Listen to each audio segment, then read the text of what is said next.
Good evening student. आज आम plus two द्वितीय वर्षर वार्ता कविता रही तार पार्ट 2 टी को पढ़ा। आगु आम पार्ट 1 पढ़ी सारीचु। वार्ता कविता जहाँकि कवि सच्चिदानंद राउतराय पांडुलिपि संगृहीत होइछि।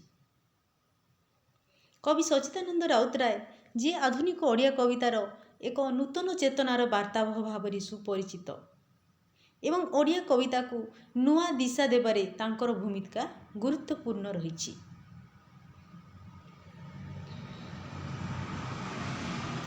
आलोच्य वार्ता कवितार विषय वस्तु रही जुग जुग धरिकी दासत्व बंधन रे बांधी थिबा निष्पेषित सौल मनीष मानकु कवि तांकर एई कविता माध्यम रे मुक्तिर स्वप्न देखाइछंती। अत्याचारी मानक ठारू मुक्ति पाइबा पाई व्यक्ति को आत्मसर्ग करिया को पड़िबो बोली कवि कहिछंती।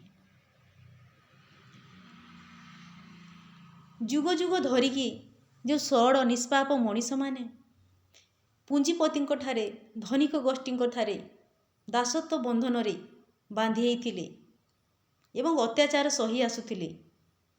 कवि तांकु किपरि मुक्ति पाइबे सेथिरु तार केवल स्वप्न देखाई नांती, ता सहित से तार उपाय मध्य बतैछंती। कौन कले करिबा द्वारा से माने सेथिरु मुक्ति पाई पारिबे। कवि कहउछंती सेथिबाई आत्मसर्ग देबाकू पड़िबो, तेबे ही जाई कि से माने तांकर जुग जुग धरि जो दासत्व बंधन रहिथिला सेथिरु से माने चिरदिन पाई मुक्ति पाई पारिबे।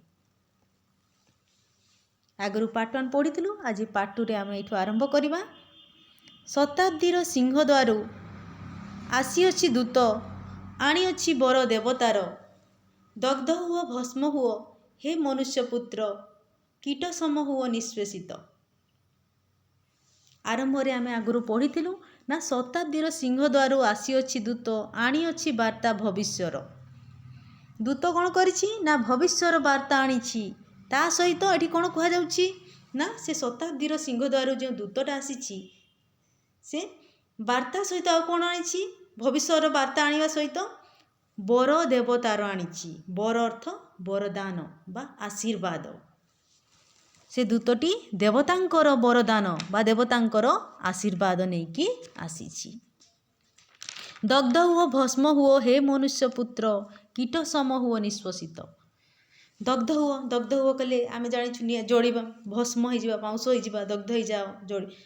किंतु एठारे टिके भिन्न अर्थ रही जहाँ आमे बुझिबा। कीट सम हुओ निष्पेषित। कीट कीट जेपरी अग्नि पाखरे बारंबार को जाई थाए, ताकू जणा अछि से अग्नि पाखरे गले ताकू जड़ी जीवो, से भस्मीभूत हो जीवो। एक कथा जानिथिले मध्य से कौन करे, बारंबार अग्नि पाखकू जाई थाए आउ तार संग्राम जारी रखी थाए। ठीक सही परी कवि एठारे से सरल निष्पाप मनीषों को कहउछंती, तमे मध्य से कीट परी निजर अधिकार पाई संग्राम जारी रख। तमे मध्य से कीट परी दग्ध हुओ भस्म हुओ आउ निजर जीवनर संग्राम को जारी रख। कीट परी तमे निष्पेषित। निष्पेषित अर्थ अत्याचारित।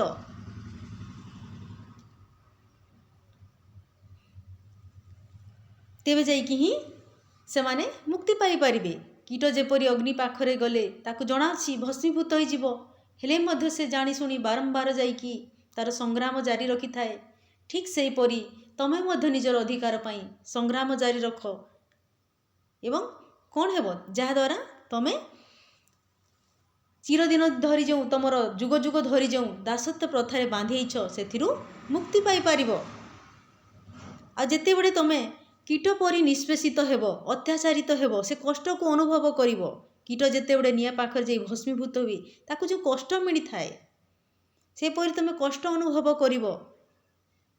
सेते बडे कोन करिया देखो कहउछंती कवि, लभ तहु ज्ञान रश्मि। एवं जो कष्ट पाइबो ना सेठु तमे ज्ञान लाभ कर, सेठु तमे नूतन ज्ञान लाभ कर। लभ अर्थात प्राप्त कर। बुझ आजी मूढ़ काहण के सही पीड़नर। आउ मूढ़ मूढ़ अर्थ होची निर्बोध।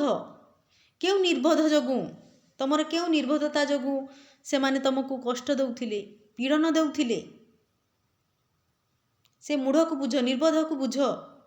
ଆଉ କାରଣ କେ ସେଇ ପୀଡ଼ନ, କାରଣ କେ ସେଇ ପୀଡ଼ନର ଅର୍ଥ ସେ ପୀଡ଼ାର କେଉଁ କେଉଁ କାରଣ ଯୋଗୁଁ ତମକୁ ସେମାନେ ପୀଡ଼ା ଦେଉଥିଲେ, ପୀଡ଼ାର କାରଣଟିକୁ ବୁଝ।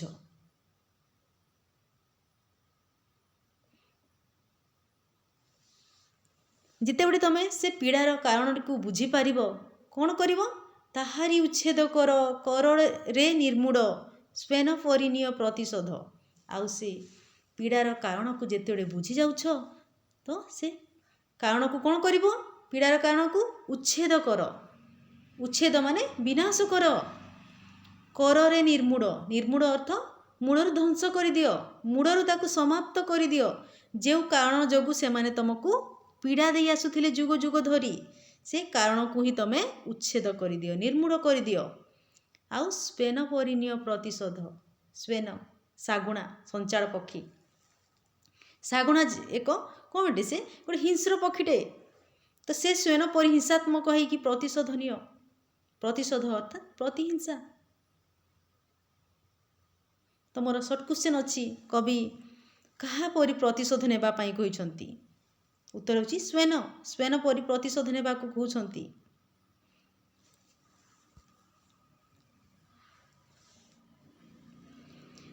ସେହି ତୋର ମହାଧର୍ମ ତୋ ଶ୍ରେଣୀ ଚେତନା।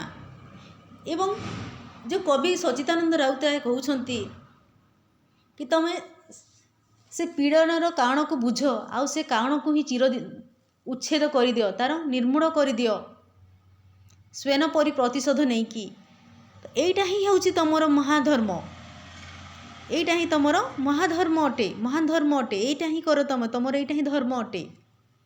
ଆଉ ତୋ ଶ୍ରେଣୀ ଚେତନା। ଶ୍ରେଣୀ ଅର୍ଥଟି ଗୋଷ୍ଠୀ। ଶ୍ରେଣୀ ଅର୍ଥଟି କେଉଁ ଶ୍ରେଣୀକୁ କୁହାଯାଉଛି? ନା ସେ ନିରୀହ, ସରଳ, ନିଷ୍ପାପ, ଅତ୍ୟାଚାରିତ ହେଉଥିବା ଗୋଷ୍ଠୀ, ଗରିବ ଗୋଷ୍ଠୀଙ୍କ କଥା କୁହାଯାଉଛି। ଯେଉଁ ଗରିବ ଗୋଷ୍ଠୀମାନେ ଯୁଗ ଯୁଗ ଧରି ଦାସତ୍ୱ ବନ୍ଧନରେ ବାନ୍ଧିଛନ୍ତି, ଦାସତ୍ୱ ବେଡ଼ିରେ ବାନ୍ଧିଛନ୍ତି, ସେ ଗରିବ ଶ୍ରେଣୀର ଚେତନା ହେଇପାରିବ। ଚେତନା ହେଇପାରିବ ମାନେ ଉନ୍ନତ ହେଇପାରିବ, ସଚେତନ ହେଇପାରିବେ ସେମାନେ ସେତେବେଳେ ହିଁ ଯେତେବେଳେ ତମେ ସେ ପୀଡ଼ନର କାରଣକୁ ଉଚ୍ଛେଦ କରିଦେବ, ନିର୍ମୂଳ କରିଦେବ। ତେବେ ହିଁ ଯାଇକି ହିଁ ତମର ସେ ଗରିବ ଗୋଷ୍ଠୀର, ସେ ନିଷ୍ପେଷିତ ଗୋଷ୍ଠୀର, ଅତ୍ୟାଚାରିତ ଗୋଷ୍ଠୀର କ'ଣ ହେବ? ଉନ୍ନତ ହେବ, ଚେତନା ହେବ। ଭସ୍ମ ମଧୁ ଘେନ ଏହି ଦୀକ୍ଷା। ଏବଂ ଯେତେବେଳେ ତମେ କୀଟ ପରି ନିଜକୁ ନିଷ୍ପେଷିତ କରିବ, ତମେ ସେ ପୀଡ଼ନକୁ ଅନୁଭବ କରିପାରିବ, ସେ କଷ୍ଟକୁ ଅନୁଭବ କରିପାରିବ, ସେତେବେଳେ ସେ ଭସ୍ମ ମଧ୍ୟରୁ କ'ଣ କରିବ? ଦୀକ୍ଷା ନିଅ। ଦୀକ୍ଷା ଅର୍ଥାତ୍ ପ୍ରତିଜ୍ଞା। ପ୍ରତିଜ୍ଞା କର, ସଂକଳ୍ପ କର କି ତମକୁ ଯେମିତି ହେଲେ ୟାର ପ୍ରତିଶୋଧ ନେବାକୁ ଅଛି, ଯେମିତି ହେଲେ ତମକୁ ତାର ପ୍ରତିଶୋଧ ନେବାକୁ ଅଛି। ଏଇ ଦୀକ୍ଷା ତମେ ଗ୍ରହଣ କର। କେଉଁଠାରୁ? ନା ଭସ୍ମ ମଧ୍ୟରୁ। ଧନ୍ୟ ହଉ ଉତ୍ପୀଡ଼ନ, ଜୟ ହଉ ପୀଡ଼ନର, ଜୟ ଲଭୁ କୃଶର ସାଧନା। ପୁଣି କବି ସଚ୍ଚିଦାନନ୍ଦ ରାଉତରାୟ କହୁଛନ୍ତି କ'ଣ? ନା ଧନ୍ୟ ହଉ ଉତ୍ପୀଡ଼ନ। ଯେତେବେଳେ ସେ ଉତ୍ପୀଡ଼ନ ଅର୍ଥାତ୍ ଯେଉଁ ପୀଡ଼ା ତମକୁ ସେ ଦେଉଛନ୍ତି, କେଉଁମାନେ? ପୁଞ୍ଜିପତିମାନେ, ଧନିକ ଗୋଷ୍ଠୀମାନେ ଯୁଗ ଯୁଗ ଧରିକି ଯେଉଁ ପୀଡ଼ା ଦେଇ ଆସିଛନ୍ତି, ଦାସତ୍ୱ, ହୀନ ଦାସତ୍ୱ ପରି ରଖିଛନ୍ତି ତମକୁ, ତ ସେ ଉତ୍ପୀଡ଼ନକୁ ଯେତେବେଳେ ତମେ ଅନୁଭବ କରୁଛ ଆଉ ତାକୁ ନିର୍ମୂଳ କରିବାକୁ ଚାହୁଁଛ, ତ ସେପରି ଉତ୍ପୀଡ଼ନର ଜୟ ଧନ୍ୟ ହେଉ ବୋଲି କବି କହୁଛନ୍ତି। ସେଇ ଉତ୍ପୀଡ଼ନ ଧନ୍ୟ ହେଉ, ଯେଉଁ ଉତ୍ପୀଡ଼ନକୁ ଅନୁଭବ କରିକି ତମେ ତାକୁ ନିର୍ମୂଳ କରିବାକୁ ଚାହୁଁଛ। ଜୟ ହେଉ ପୀଡ଼ନର। ଆଉ ଯେଉଁ ପୀଡ଼ାକୁ ଅନୁଭବ କରିକି, ଯେଉଁ ପୀଡ଼ାକୁ ତମେ ବୁଝିପାରିକି, ଯେଉଁ ପୀଡ଼ାର କାରଣକୁ ବୁଝିପାରିକି ନିର୍ମୂଳ କରିବାକୁ ଚାହୁଁଛ, ସେପରି ପୀଡ଼ାର ମଧ୍ୟ ଜୟ ହେଉ। ଜୟ ଲଭୁ କୃଶର ସାଧନା। ଏଠାରେ ଯୀଶୁଖ୍ରୀଷ୍ଟଙ୍କର ବର୍ଣ୍ଣନା ଦିଆଯାଇଛି। ଯୀଶୁଖ୍ରୀଷ୍ଟ ଯେଉଁ ସାଧନା କରିଥିଲେ, ସାଧନା ଅର୍ଥାତ୍ କାମ୍ୟ ବସ୍ତୁ ପ୍ରାପ୍ତ ପାଇଁ ଚେଷ୍ଟା ଯେଉଁ କରିଥିଲେ,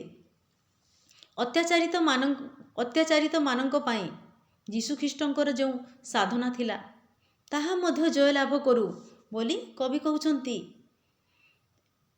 ଯୀଶୁଖ୍ରୀଷ୍ଟଙ୍କୁ ଯେଉଁ କ୍ରୁଶବିଦ୍ଧ କରାଯାଇଥିଲା, ଅତ୍ୟନ୍ତ କଷ୍ଟଦାୟକ, ଅତ୍ୟନ୍ତ ପୀଡ଼ାଦାୟକ କଷ୍ଟ ଥିଲା ସେଟା, ଅତ୍ୟନ୍ତ ପୀଡ଼ାଦାୟକ, ଯାହାକୁ ସେ ନିଜେ ସହନ କରି ନେଇଥିଲେ।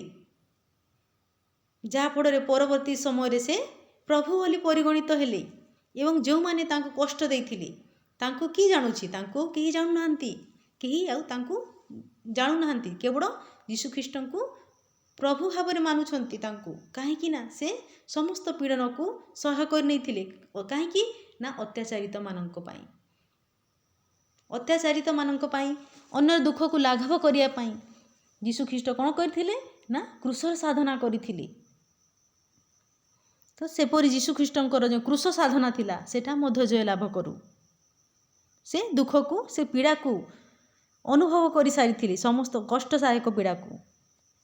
ତ ତାଙ୍କର ଯେଉଁ କ୍ରୁଶ ସାଧନା ଥିଲା ତାହା ଜୟ ଲାଭ କରୁ ବୋଲି କବି କହିଛନ୍ତି। ମୋର ଆଶା ଅଛି ତମମାନେ କବିତାଟିକୁ ବୁଝିପାରିଥିବ। ଛୋଟ କବିତା ଥିଲା, ଏଇଠି ସରିଯାଇଛି।